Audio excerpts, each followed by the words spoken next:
بسم اللہ الرحمن الرحیم۔ السلام علیکم۔ حضرت یونس علیہ السلام، قرآن پاک میں آپ علیہ السلام کا ذکر بار بار آیا ہے۔ سورہ انعام، سورہ یونس اور سورہ انبیاء میں آپ علیہ السلام کا ذکر مبارک ملتا ہے۔ ملک عراق کے شہر میں پیدا ہوئے، جس شہر کی طرف آپ کو نبی بنا کر بھیجا گیا تھا، اس کی آبادی 1 لاکھ یا اس سے کچھ زیادہ تھی۔ آپ بھی لوگوں کو بت پرستی سے منع کرتے اور اچھائیوں کی ہدایت کرتے۔ اس بات سے آپ علیہ السلام کی قوم آپ علیہ السلام کی دشمن ہو گئی۔ آخر قوم کی بار بار مخالفت سے تنگ آ کر آپ علیہ السلام نے فرمایا کہ اب اللہ تعالیٰ کا عذاب تم پر آ کر رہے گا، اور یہ کہہ کر بستی سے باہر نکل گئے اور اللہ تعالیٰ کے عذاب کا انتظار کرنے لگے۔ ان علیہ السلام کے جانے کے بعد بستی والوں نے مشورہ کیا کہ حضرت یونس علیہ السلام عذاب کی پیشن گوئی کر کے گئے ہیں اور وہ کبھی جھوٹ نہیں بولتے، اس لیے اس معاملے میں غور کیا جائے۔ ان کے مشورے میں یہ طے ہوا کہ اگر جمعرات کو حضرت یونس علیہ السلام بستی سے باہر چلے گئے تو سمجھو کہ صبح ہم پر یقیناً عذاب آئے گا۔ چنانچہ انہوں نے دیکھا کہ حضرت یونس علیہ السلام رات کو بستی سے باہر نکل گئے اور صبح کے وقت عذاب کے آثار ظاہر ہونے لگے، تو ان کو یقین ہو گیا کہ اب ہم ہلاک ہونے والے ہیں۔ یہ دیکھ کر حضرت یونس علیہ السلام کو تلاش کیا کہ ان کے ہاتھ پر ایمان لے آئیں، مگر جب ان کو نہ پایا تو خود ہی اخلاص و نیت کے ساتھ توبہ استغفار میں لگ گئے۔ بستی سے باہر ایک میدان میں نکل آئے۔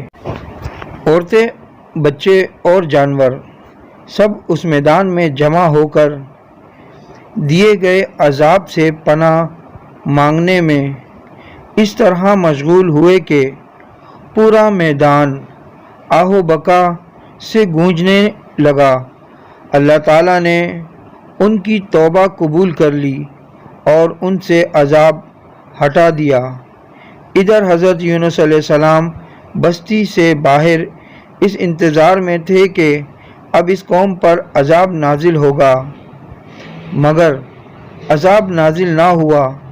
قوم کے توبہ اور استغفار کا ان کو علم نہ تھا، اس لیے ان کو فکر لاحق ہوئی کہ اب اگر میں بستی میں گیا تو مجھے جھوٹا قرار دے کر قتل کر دیا جائے گا، کیونکہ ان بستی والوں کا قانون یہی تھا کہ جھوٹے آدمی کو قتل کر دیتے تھے۔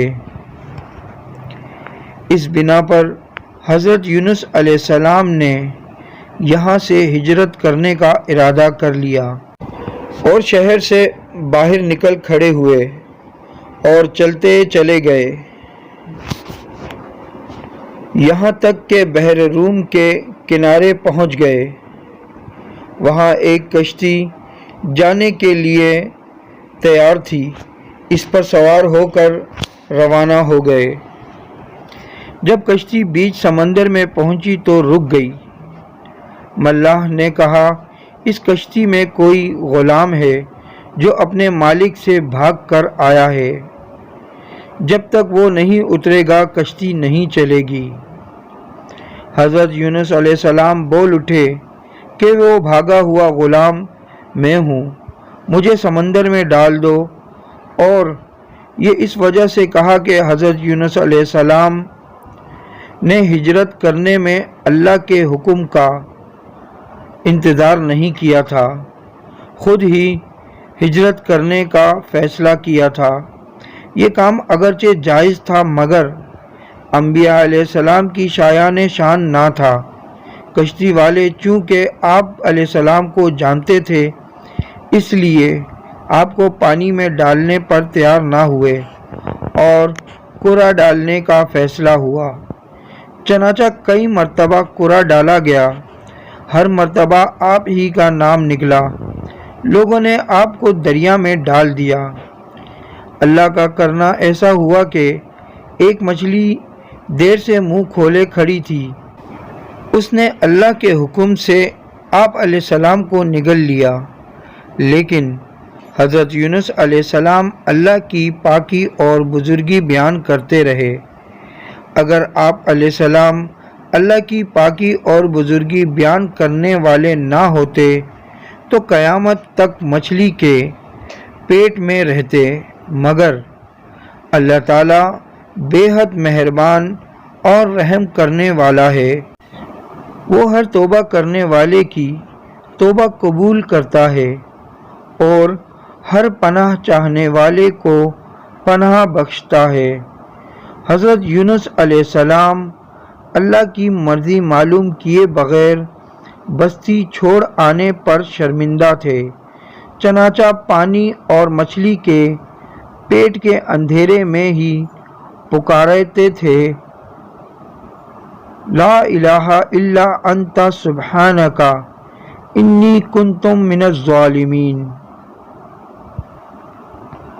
اے اللہ، تیرے سوا کوئی معبود نہیں، تو ہر عیب سے پاک ہے، بے شک میں قصوروار ہوں۔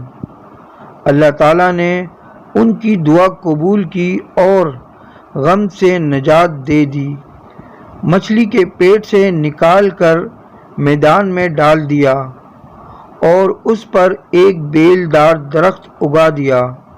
حضرت یونس علیہ السلام کی اپنے قوم سے روانہ ہونے کے بعد اللہ تعالیٰ نے ان پر ایک بڑا سخت عذاب بھیجا، لیکن جب قوم نے دیکھا کہ عذاب آ رہا ہے تو وہ میدان میں آ کر اللہ سے استغفار اور توبہ کرنے لگے۔ اللہ تعالیٰ نے عذاب دور کر دیا۔ جب حضرت یونس علیہ السلام تندرست ہو کر دوبارہ قوم کے پاس آئے تو وہ ان کے انتظار میں تھے۔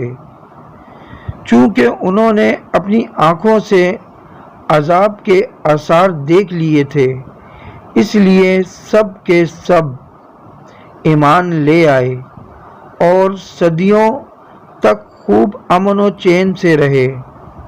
اس طرح اللہ کا وعدہ پورا ہوا کہ جو لوگ ایمان لائیں گے ان کو میں خوب رزق دوں گا اور برکتیں عطا کروں گا۔ چنانچہ یونس علیہ السلام کی قوم سے وہ تمام عذاب اور تکالیف دور ہو گئیں جو حضرت یونس علیہ السلام کی بددعا اور ناراضگی کی وجہ سے ان پر مسلط ہو گئی تھی۔ حضرت یونس علیہ السلام نے مچھلی کے پیٹ میں جو دعا کی وہ بڑی کارآمد ہے۔ اب بھی جب کوئی مصیبت یا آفت نازل ہوتی ہے تو اس کو پڑھا جاتا ہے، اللہ پاک اس کی برکت سے آفات کو دور کر دیتا ہے۔ ویڈیو اچھی لگے تو لائک کریں، کامنٹس کریں، شیئر کریں اور میرا یوٹیوب چینل سبسکرائب کر کے بیل آئیکن کا بٹن دبائیں تاکہ ایسی اچھی ویڈیو آپ کو متواتر مل سکے۔